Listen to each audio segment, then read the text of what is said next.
All right, everybody, welcome in. How are you guys doing? I hope everybody is doing great today. Let's see what wants to come through today.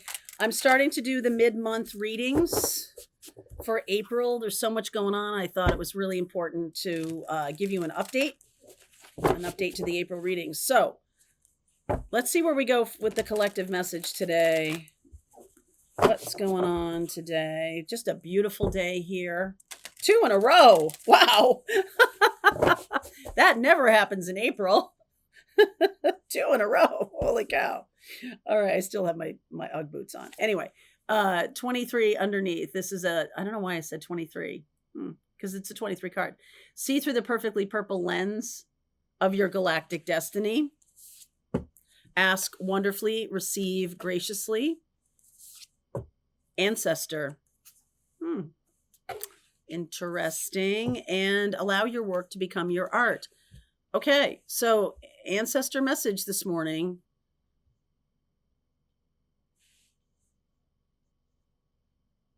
I feel like some of you don't really see your path yet. And that's going to be revealed to you. And, you know, part of when we're channeling, I'm going to talk, I'm sorry, Charlie. Part of when we're channeling, I'm going to be talking about this in Sedona with you guys that are coming, that it's really important for you not to engage your logical brain necessarily when you're channeling. You're basically just like whatever comes through and you're like, okay, what else? Okay, what else? Okay, what else? So you're not putting some kind of meaning on something necessarily other than what's coming through intuitively. And so you've really got to understand or know the difference between your logical or ego mind and your intuition, your channeling capability. Some of you are being shown your path very soon. Okay, with Neptune moving into Aries. Aries is about our identities, and Neptune is our spiritual star. Neptune is our faith, our ability to trust. It is the illusions that we have. We can have a lot of illusions about certain things, especially if we're engaging the ego more than our spiritual sense. Okay, we can fall victim to a lot of illusions. There's the Devil card underneath, the Page of Wands, Queen of Swords, 5 of Cups, and the Queen of Pentacles. So I feel like there is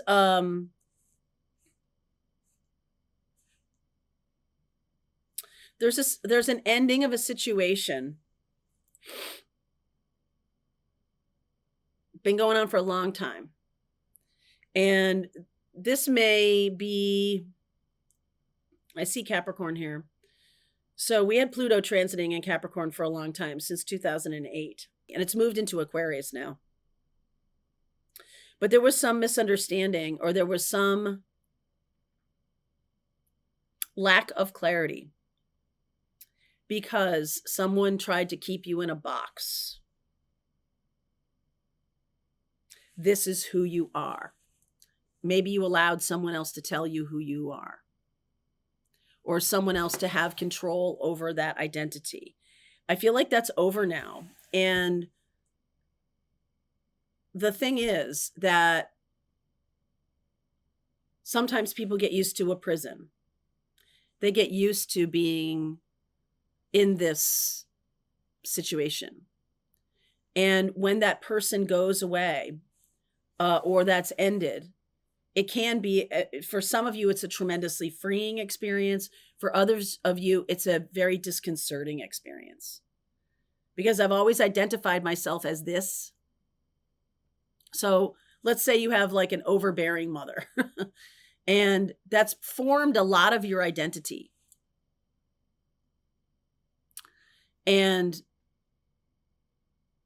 now that person, you may be grown up and moved on with your life. That person may be gone or maybe moving on with their life. And there's just not this same dynamic. You may find yourself very much more free to create the person or to see now this new opportunity opening up because you don't have that anymore. There's not that thing that's just like hovering like right over here. For some of you, this is like a consistent hum.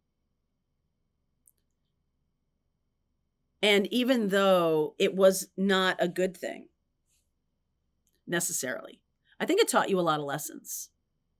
But now you're being freed of it because your mission and purpose, your identity, your who you're becoming is opening up. I feel like some kind of ancestral lineage, ancestral contract is being closed, finished, completed. Ancestral karma clear, checkbox.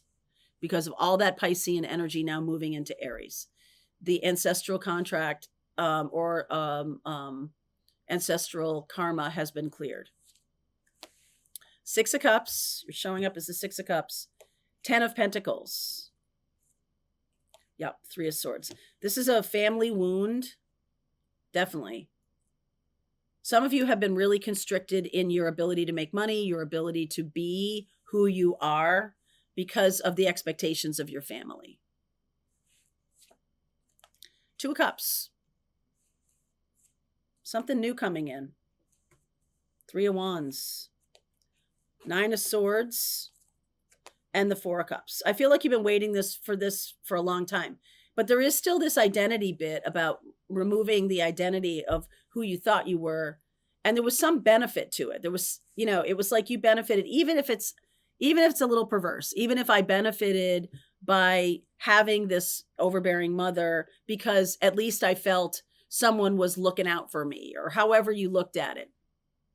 But now that's not there anymore. And you might have found that you were hating on this whole time, and actually you were kind of relying on it. This can be like a career path that suddenly goes away. This can be a family member that goes away. This can be a partner that goes away. Something is moving on, and you are, because the contract is closed and you're clear of it. Now, there have been a lot of stagnation related to it.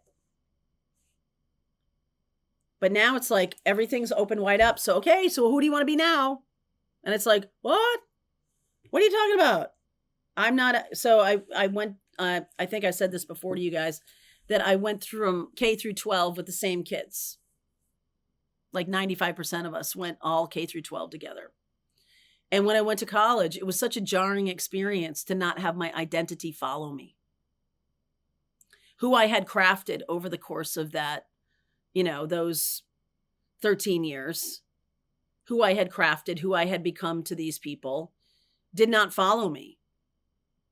And I could become someone new, but I didn't even know that that was like something I had to do, that I was going to need to craft my new identity as I was growing up, as I was learning about things, maybe some for the first time, as I was choosing a career path or choosing a life path, or beginning to do that. And the old guardrails were kind of gone, right? The old guardrails, the old rules, the old expectations, and some of those old identities do follow us because that's who we exude. But in other ways, I feel like it is like a guardrails off kind of feeling. So this, not because of this Nine of Swords, and the 5 of Cups. Even if you hated it, there's some feeling of loss. So the 9 of Swords here, please clarify that. 5 of Wands, Ace of Cups, King of Cups, and the Queen of Cups. Wow. Some of you are ending a long-term marriage or a long-term relational partnership. And it's like, wow, all of a sudden I'm going to have a new identity. I'm coming into connection with a love partner, Ace of Cups, King of Cups, Queen of Cups. After struggle, after the struggle, after the ending, after the loss, after all these things, why is it so freaking, it's freaking you out here a little bit, because I think it's happening too quickly, or it might happen too quickly. 3 weeks. Right? 3 weeks. So how are you presenting yourself right now? 7 of Cups, a little confused. What's right in front of you? Star. Wish granted. Hopes and fears. Ace of Pentacles. Marriage partner. Outcome. Moon. The Libra full moon is bringing you a new identity. So the full moon is the moon opposite the sun. Sun's in Aries, and that sun is conjunct the Chiron. So there may be a closing up of that contract. One of the reasons you're here. That's why this full moon is so powerful. And Libra is about our relationships with other people, primarily love partnerships. So you might not be letting go of actually like, hey, I'm getting divorced, and then 3 weeks later I'm getting married. Like that might be it for some of you, but this is actually a long-term identity thing, that you've always seen yourself a certain way. A Queen of Swords with a Queen of Pentacles, very independent.